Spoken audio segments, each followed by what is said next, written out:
Assalamualaikum warahmatullahi wabarakatuh. Saya Fajar Rahayu, NIM 203190238 akan menyampaikan materi pada KD mengidentifikasi keragaman sosial, ekonomi, budaya, etnis, dan agama di provinsi setempat sebagai identitas bangsa Indonesia serta hubungannya dengan karakteristik ruang dengan menggunakan media PowerPoint atau PPT kelas 4 pada materi IPS yang diampu oleh Bapak Dimas Bagus Virgiawan, MPD.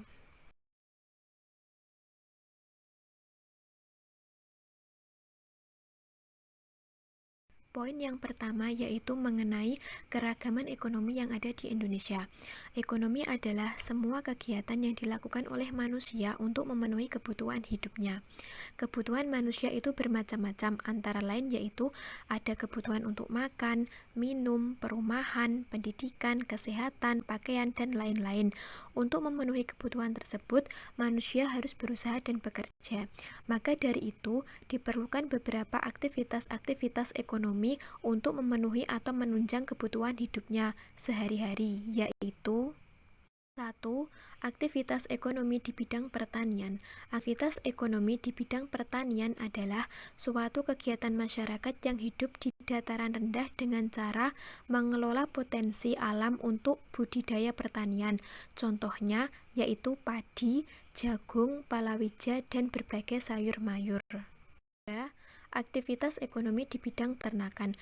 Aktivitas ekonomi di bidang peternakan adalah suatu kegiatan yang memanfaatkan hewan ternak untuk dibudidayakan oleh manusia. Contohnya sapi, kambing, bebek, ayam, dan sebagainya. 3. Aktivitas ekonomi di bidang perikanan. Aktivitas ekonomi di bidang perikanan adalah suatu kegiatan masyarakat yang hidup di wilayah perairan danau atau pantai. Aktivitas perikanan dikelompokkan menjadi dua, yaitu pertama, perikanan tangkap, yaitu aktivitas yang dapat dilakukan oleh nelayan dengan cara menangkap ikan di laut. Kedua, ada perikanan budidaya, yaitu aktivitas perikanan yang dilakukan di darat atau perairan Panyau. Aktivitas ekonomi di bidang kehutanan. Aktivitas ekonomi di bidang kehutanan adalah suatu kegiatan yang mengandung keragaman sumber daya hayati. Hasil hutan antara lain kayu, rotan, karet, damar, kemenyan, dan lain-lain. 5. Aktivitas ekonomi di bidang pertambangan. Aktivitas ekonomi di bidang pertambangan adalah suatu kegiatan atau usaha untuk mengelola atau memanfaatkan mineral demi kesejahteraan manusia. Mineral ini berada di perut bumi. Untuk mendapatkannya perlu dilakukan penggalian atau penambangan. 6. Aktivitas ekonomi di bidang industri. Ekonomi di bidang industri adalah kegiatan mengolah suatu barang mentah menjadi barang baku atau barang jadi. 7. Aktivitas ekonomi di bidang perdagangan. Ekonomi di bidang perdagangan adalah suatu aktivitas yang dilakukan masyarakat untuk menyalurkan barang atau jasa dari produsen ke konsumen, atau kegiatan membeli barang kemudian menjual kembali tanpa mengelola barang tersebut. 8. Aktivitas ekonomi di bidang jasa. Ekonomi di bidang jasa adalah kegiatan produksi yang tidak menghasilkan benda, melainkan memberikan pelayanan kepada masyarakat lain sesuai dengan kebutuhannya. Contohnya, jasa perbankan, jasa keuangan, jasa pariwisata, dan lain sebagainya.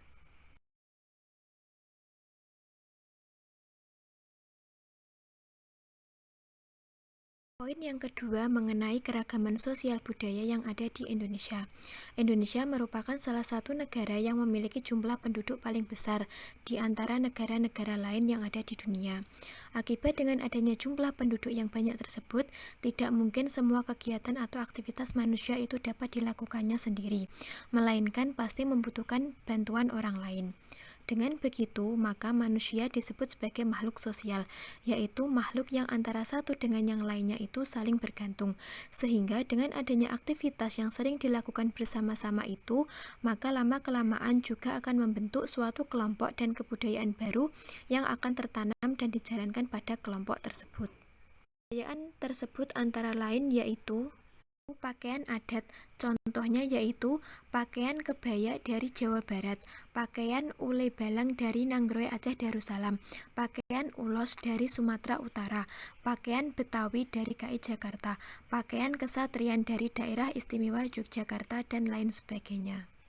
Tarian adat, contohnya yaitu tari saman dari Nanggroe Aceh Darussalam, tari tortor dari Sumatera Utara, tari kecak dari Bali, tari zapin dari Bangka Belitung, tari merak dari Jawa Barat, dan lain sebagainya. Lagu daerah, contohnya yaitu Bungong Jumpa dari Nanggroe Aceh Darussalam, Injit-injit semut dari Jambi, Tanduk Majeng dari Jawa Timur, dan lain sebagainya. Makanan khas daerah, contohnya yaitu karedok dari Jawa Barat, gudeg dari Yogyakarta, rendang dari Sumatera Utara, empek-empek dari Palembang, dan lain sebagainya. 5. Senjata tradisional, contohnya yaitu keris dari Jawa, rencong dari Aceh, celurit dari Madura, mandau dari Kalimantan Barat, dan lain sebagainya.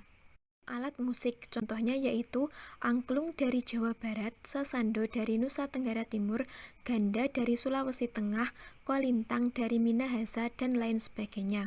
7. Rumah adat, contohnya yaitu rumah Honai dari Papua Barat, rumah Dulohupa dari Gorontalo, rumah Buton dari Sulawesi Tenggara, rumah Bumbungan Tinggi dari Kalimantan Selatan, rumah Gapura Candi Bintar dari Bali, dan lain sebagainya. Poin yang ketiga yaitu mengenai keragaman etnis yang ada di Indonesia.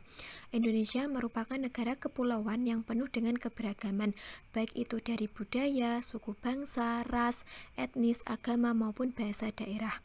Etnis di sini dapat diartikan sebagai kelompok yang terdapat dalam suatu masyarakat yang memiliki kebudayaan yang khas yang membedakannya dari etnis yang lain. Keragaman etnis yang tersebar di Indonesia sebagaimana dilihat dari hasil sensus penduduk tahun 2010 oleh Badan Pusat Statistik.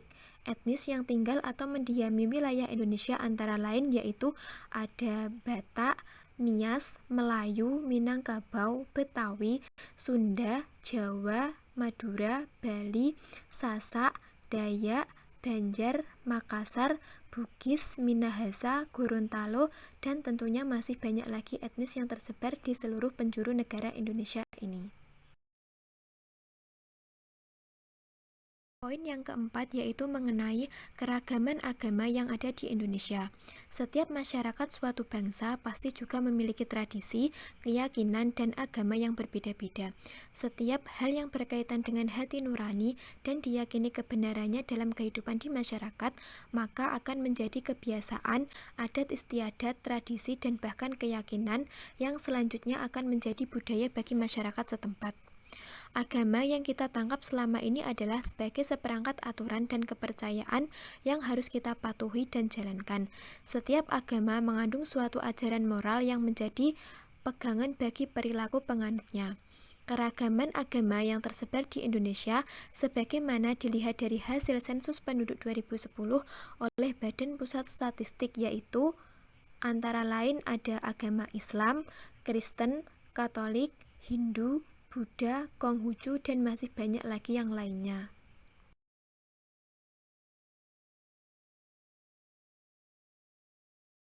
Poin yang kelima yaitu mengenai hubungan keragaman dengan karakteristik ruang.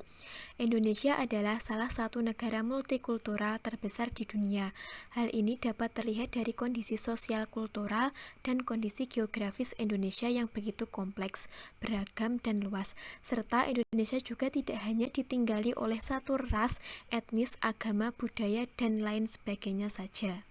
Tetapi Indonesia banyak ditinggali atau didiami oleh banyak ras, etnis, budaya, agama, dan lain sebagainya yang menyebabkan terjadinya banyak keragaman di Indonesia. Adanya banyak keragaman tersebut tidak menutup kemungkinan bahwa negara Indonesia juga sering terjadi perselisihan baik antar ras, etnis, agama, dan lain sebagainya. Untuk menghindari hal-hal tersebut, maka di Indonesia harus ditegakkan persatuan bangsa. Mana yang terdapat dalam semboyan bangsa Indonesia yaitu Bhinneka Tunggal Ika yang artinya berbeda-beda tetapi tetap satu jua. Selain itu, juga perlu adanya penanaman dan pengembangan sikap sebagai berikut, yaitu 1. Mengembangkan sikap toleransi dalam perbedaan. 2. Mengembangkan sikap nasionalisme dan patriotisme. 3. Mempunyai sikap saling membantu dan tolong-menolong dalam perbedaan. 4. Mempunyai sikap saling menghormati dan tidak saling menjatuhkan dalam perbedaan. 5. Tidak mempunyai sikap yang suka mencela, meremehkan, menindas, dan lain sebagainya. Sekian penyampaian materi dari saya. Apabila ada kesalahan baik dalam penyampaian materi ataupun dalam bertutur kata, saya pribadi mohon maaf yang sebesar-besarnya. Terima kasih. Wabillahi taufik wal hidayah, waridhal wa inayah. Wassalamualaikum warahmatullahi wabarakatuh.